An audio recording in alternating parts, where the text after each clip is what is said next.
What's up, guys? Ben here, bringing you another video today. It is a Tuesday after Major 3. I normally do these videos on Monday after events, but I went and played golf. Obviously, you guys saw it on stream, and then I had a long travel day. So here we are, Tuesday morning. OPTIC Texas finally won an event. It's been a minute for those guys. Shout out to them. But let's take a look at the tier list. Let's see how teams are stacking up. We're pretty much heading to a point in the season now where we kind of know 5 or 6 teams that are probably going to make champs. Realistically, 4, but probably more 6. And let's talk about how the last 2 spots, who's still in the mix, who's not, who might be making a roster change after Major 3, who might be sticking, who's kind of going to Cancun already. Let's talk about it. A lot to dive in. All right, so here's our tier list from the last video, and I made some modifications to kind of fit what we're going to deal with during Major 4. So here's how we do it. The top tier, it changed names a couple of times. It's called the champs. It's going to, no shocker, include the teams that I think are very good that have won events this year and all are, you know, in the mix to make grand finals and win. Sunday regulars is going to be a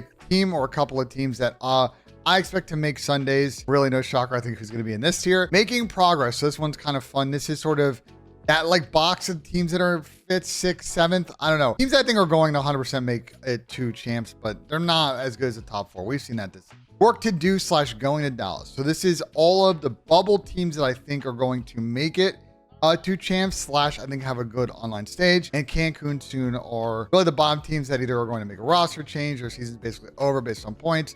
Really, it's just the worst of the bunch type here. All right, let's start from the bottom here. I normally kind of mix it around, but let's start at the bottom. We're gonna start with the Boston Breach, aka according to Sam, the Boston Bleach.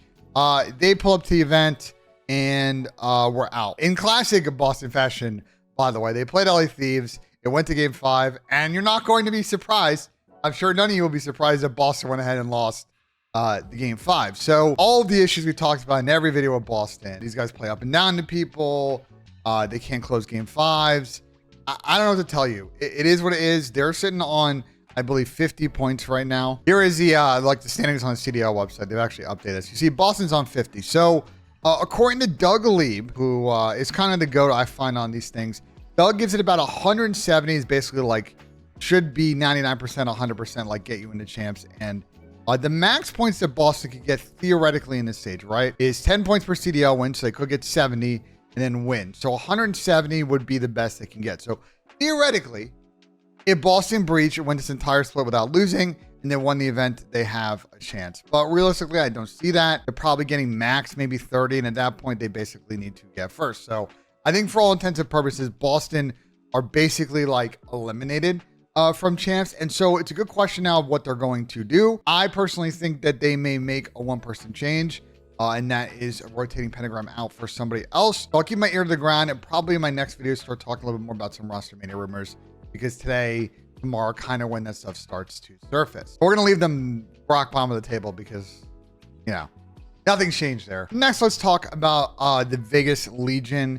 You know, kind of made the Ojani change and look a little bit decent online coming this event, but they were starting to lose his bracket, and it was going to depend on the draw. And they ran into the Miami Heretics team that is making actually a decent late run here at the end of the season. They were able to take a set-based hardpoint off the rip, which is pretty impressive by Vegas because it's probably one of Miami's better hardpoints. They did take a control high rise, but they lost 2 searches and a 6-star hardpoint. And so Vegas got dead last at this tournament. Now you see that Vegas here is very much like in the conversation still for a chance. Pretty much everybody is because of how tight the standings are. So the season is not over for the Vegas Legion, but I'll be curious to see what they do over the next week and a half to try and make a late run here to try and kind of jockey for position. The problem for Vegas is this, and this is why I really don't want to move them off of this tier, is that they have a very difficult split for this upcoming Major 4. So let me read you off. Toronto, OPTIC, and New York are their first 3 matches. Then they play Seattle, who are also fairly good online. LAG, I mean, that's a big fight for sort of the bubble points. LA Thieves and Rocker. So like no Boston Breach, you know, there is a world where Vegas just blow it again this qualifier stage and don't make it a champs. And for how they played sort of in the middle of the season, that would be very disappointing. So right now I can't really move them up. Can't move them to work to do. I still haven't seen enough with this Ojani. Add this squad to make them better than some of these other teams here in Cancun Soon. So they're going to stay here near the bottom. We got a team we're going to move up to the next tier here, and that is the Miami Heretics. And I got to give some respect to Miami here because they have been so mega inconsistent all season. I thought they were basically dead coming to this event. And then before the event, they start to integrate Real in, and they get a nice real game 5 win against Seattle. They beat LAG, so coming into the major, they actually end up qualifying for winners bracket. They lose a phase, they take an S&D 6-star, which has been a bread and butter map for them over the last few weeks, so you got to tip that. They beat Vegas, beat Thieves, and then lose to OPTIC. So the only two teams they lost to were OPTIC and FAZE. So we got to respect it. So I am going to move Miami up to work to do. Miami have done a good job now with this split of getting on 130 points, which is good enough for them to be 5th in the standings. So if they keep this up, they should kind of avoid that 7th and 8th kind of situation. We got to play FAZE and OPTIC round 1 and maybe get a draw against, say, a New York Subliners. We're lagging behind the top 3. We'll see. But I think for Miami and Miami fans, it's looking decent for them to qualify for champs. Their upcoming schedule is not super easy, though. They start off against OPTIC Texas, who they have beaten before online, but not recently. Rocker, LAG, Toronto, Carolina, Seattle, and FAZE. So it's going to be a tricky one for Miami. I think it's going to come down to the wire. But with the way they're playing right now, we got to elevate them off of the Cancun Soon tier, because the team actually made a decent run at the tournament and managed to get top 6. So we got to give them their flowers. I don't want to move them into the making progress section. I think work to do is sort of where I would make them land. All right, let's talk about LAG. And we kind of predicted this is going to happen eventually with LAG, right? They've kind of had these poor online stages. I can actually tell you their online record right now.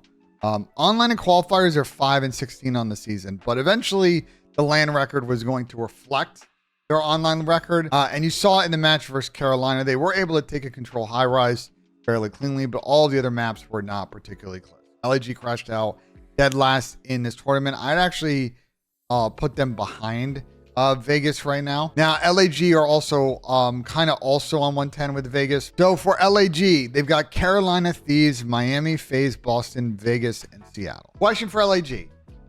Are they going to make a change? Probably not. Or are they going to figure out a way to somehow win 3 or 4 games here online? Probably not. I think if I can eliminate, in my mind, if I can make a prediction, one team to probably not make it to champs at this point, it's going to be LAG. Tough one for them because it looked like they were in the mix, but the online form is now reflected. The LAN form, sorry, is now reflecting the online form, and these guys have been poor all year. They've been getting away with it, and now it's really catching up to them. All right, so finally we got the Minnesota Rocker, the last team I'm going to leave in Cancun tier. They pulled up to the major in losers bracket after a really tough online stage, and they played Seattle. They continue to win searches. I think if you're one kind of silver lining for this Minnesota team is that they were actually fairly serviceable in S&D to split, but a combined 4-17 in respawn. It's online and LAN. 4-17 is going to be never good enough to get any kind of solid place in, and so they end up getting dead last at the tournament. Now, Minnesota was in a winner's bracket, was in a top 8 spot. Now, with the tiebreaker that Carolina has over them, I believe Minnesota are now outside of that number. So I think the key thing for Minnesota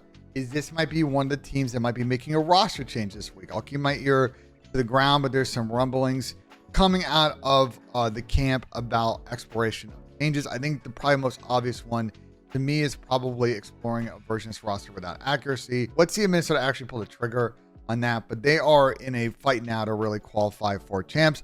Their upcoming schedule is Boston, Seattle, and Miami, so there's winnable opportunity there. OPTIC, New York, and Toronto, and then Vegas. So,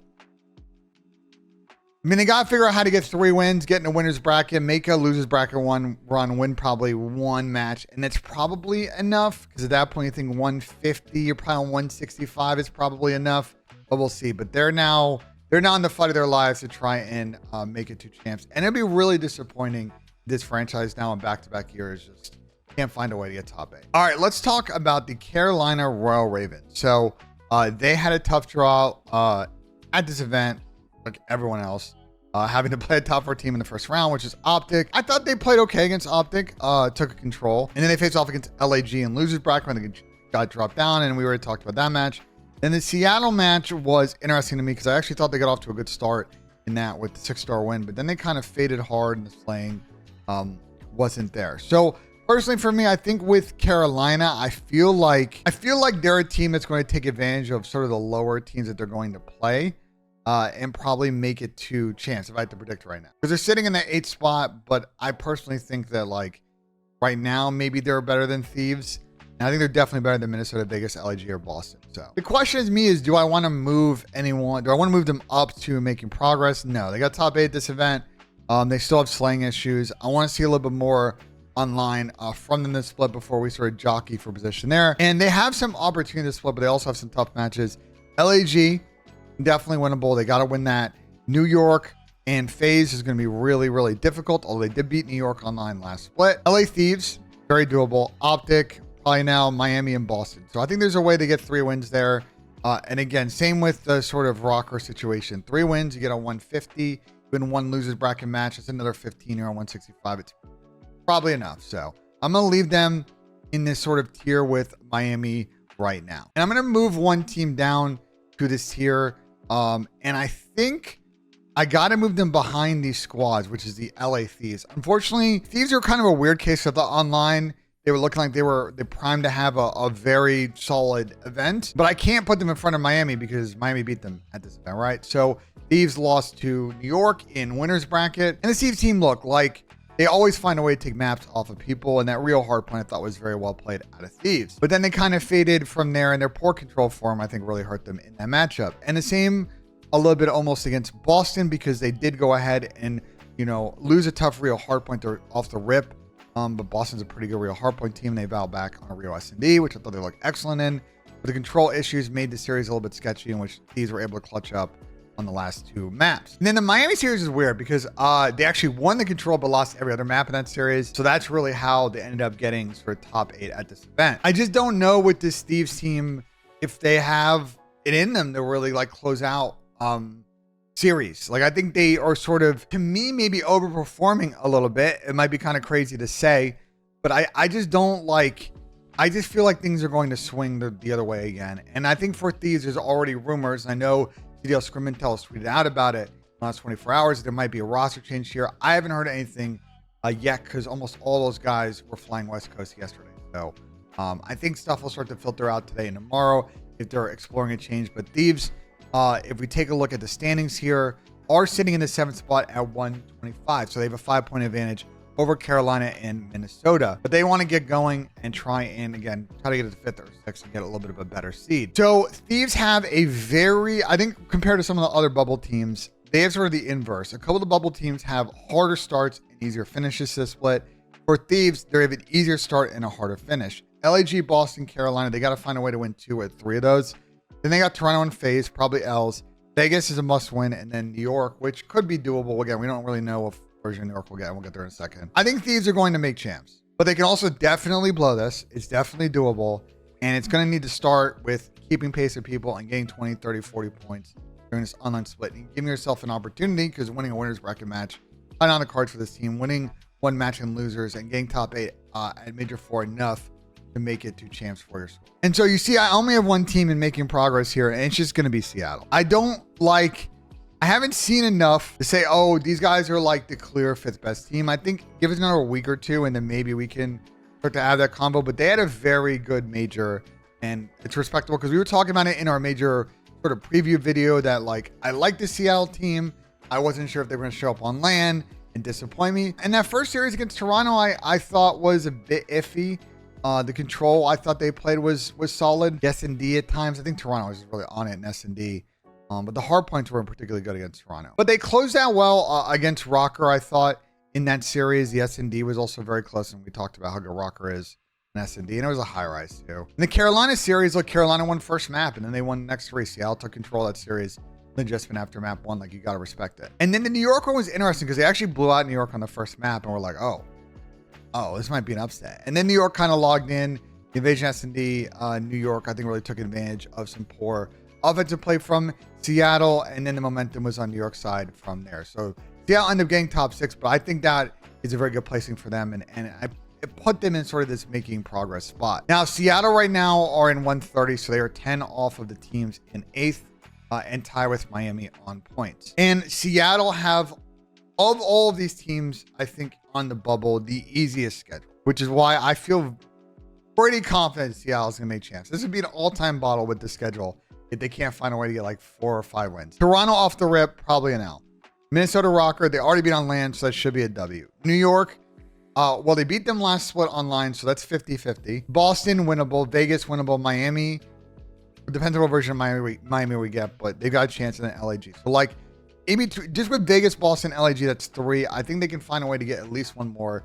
They get 40, and then at this point, they're on 170, and they probably should be in, regardless if they get dead last at the next tournament. So, Seattle has made some good progress here. I think conceptually, the way they play Respawn, they are very aggressive. They are owning up to their style, and I don't think their style is enough to get them to win tournaments, but it's enough for them to get a good placing this season. And I think getting out of this event now, you look at teams like Carolina and Miami that also, I think, got respectable placings. This event, Seattle looks like the best of the bunch for now. All right, so let me kind of order this the way I think the top 4 sort of looks right now. And I'm going to start with the New York subliners. I think the key question for New York right now is, do you think we can win tournaments? Like, serious question if you are a New York subliners player, member of the organization, because they have definitely been good enough to be better than the bottom 8 teams.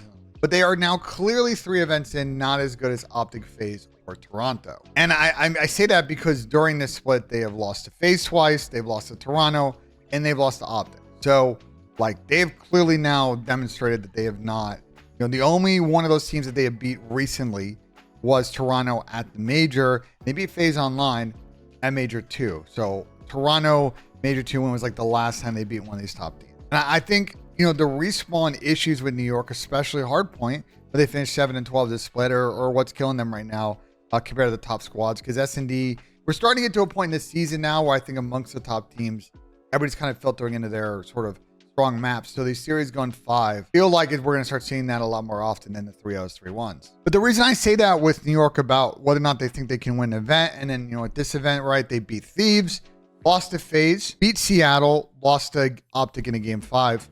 Kind of begs the question for New York of, do you want to try and make a roster change now? It's your last basic opportunity to do it, unless you're going to do some crazy thing before champs, to try and maybe get some momentum going into the final event of the season, or are you sticking it out and running it from there? I think, listen, Paco, Hydra have been their best player, no question. But everybody else on the roster, I think, is question mark. Kismet has been clearly not good enough. This split, and generally most of the season, he's been too inconsistent, I think. I think Caesar's had a pretty good season, but gets exposed against better teams. And Dante definitely will meet the moment from a slang perspective against better teams, but he makes some poor decisions and communication errors on the map. So it's like, I don't really know for New York what the best decision is here. I don't think they've made a decision, but I won't be surprised if New York tries something a little bit crazy to shake things up here, to try and catch up to the 3 teams that you see above them. So New York ended up getting 4th at this event, and that's really where they are right now, the 4th best team. So online, listen, I'm not worried about them getting a winner's bracket for the next event. Carolina, they should try and beat them in the rematch. FaZe will probably lose to again. Seattle, Vegas, Rocker, there's a couple wins there. OPTIC, Thieves. Like, they're going to get to 4 or 5 wins, but I just don't see them in the tier above, and we'll see what they do now in the next week. Address that, or keep moving and see if they can figure out a way to win a hard point. So I would order the top 3 like this, and you're going to say to me, Ben, Toronto just played in, the grand final. Like, why do you have FaZe above them? I think it's purely just on like season consistency, and we'll get to FaZe in a second as to sort of what I think kind of killed them this weekend. I got to 3rd, but I thought this was a really good effort out of Toronto this event. I was very concerned with their search and destroy play going into this event, and they actually looked very good in search pretty much the entire weekend, and they were able to grind out some great series wins. Seattle 3-1, that was pretty nice, only dropping control. They knocked OPTIC to losers bracket this event with some really nice clutches on control invasion. And then on the weekend, they beat FaZe in round 11 in that winners final with a really nice hold on Rio. And I thought they also played really good in the 6-star S&D, which is a bread and butter for them throughout the weekend. But they did get kind of smoked in the grand final against OPTIC. And that's been kind of a problem for Toronto now. Last couple events, their losses, these Toronto grand final losses as a franchise, the last like couple they've lost have all been like really bad. Like, this is going back towards like Cold War. Toronto, generally when they get these finals, they actually do close them out. The ones they've lost have been either like heartbreakers or they've just gotten absolutely slammed. And this is another one like champs last year where they were just ice cold the entire series. So I think for Toronto, continuing this S&D form is key. Because I think now teams are going to be kind of wise of the 6-star S&D prowess. I think teams are always going to respect Karachi Hardpoint against Toronto, which they didn't lose this entire split. So I think you've started to develop some bread and butters if you're Toronto, but we'll see how people kind of again attack the weakness in the map pool in S&D, which I think in times can be an invasion of Karachi S. So I like Toronto's chances this year. I think they are very competitive, and as one of the 3 champs we've had so far this year, like they're going to be a factor all year. And their schedule, listen, Seattle, Vegas, Miami, Thieves, Rocker, probably 4 or 5 wins, FaZe, OPTIC. It's a good schedule for Toronto. You get some nice momentum, you'll learn a new 6-star hardpoint, all of that. And then you get FaZe, OPTIC going into Major 4, some nice online tests on your map pool. So if you're a Toronto fan, things are looking good. Good showing at home. Only teams they've lost to recently are FaZe and OPTIC during the split. They've also beat them both twice, so a lot to like if you're a Toronto fan. All right, let's talk about FaZe. I just think another one of these FaZe tournaments where they looked so good and then Sunday rolled around and they were not so good. But the underlying issue, I think, with FaZe in the last 3 or 4 weeks was the S&D play. It just wasn't good, and they finished the split 6 and 7. So very disappointing. And that's kind of the theme coming out of the camp in all their tweets that, their respawn was very good this split. They finished 25 and 4. In hardpoint and control. They only lost 1 control the entire split. Just got to clean up the search, and I think they're going to continue to always be sort of a hard out as a squad. But they blew so many searches and so many man situations, and they just weren't winning searches. Like they lost S&D in Miami, 3-1 them. They 3-0'd New York, I'll give them that. Toronto lost both S&Ds to lose game 5 round 11. OPTIC, same thing. Lost both S&Ds to lose game 5. Like it's the search. You clean up the S&D. This FaZe team is continuing to be a hard out. In respawn, like there's just not a lot to really attack in the respawn map pool. I think 6-star hardpoint is kind of a 50-50 map for them, again because they don't play sub base. But I think if you're FaZe, you'll always take the 6-star over the sub base score up. It ends up in a series. But like Karachi Hardpoint, probably the best Karachi Hardpoint team in the game.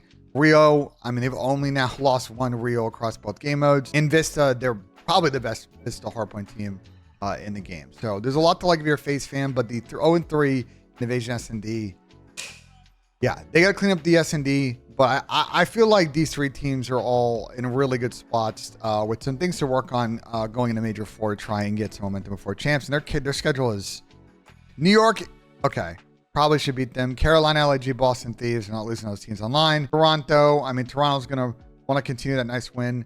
But Toronto's record online versus FaZe has been interesting over the years. And then Miami, FaZe probably get 5-6 wins again, and they're at this point for FaZe and OPTIC in Toronto, it's about the battle for the 1 seed. If you look at the points, FaZe does have a little bit of an advantage over these squads in 425 points.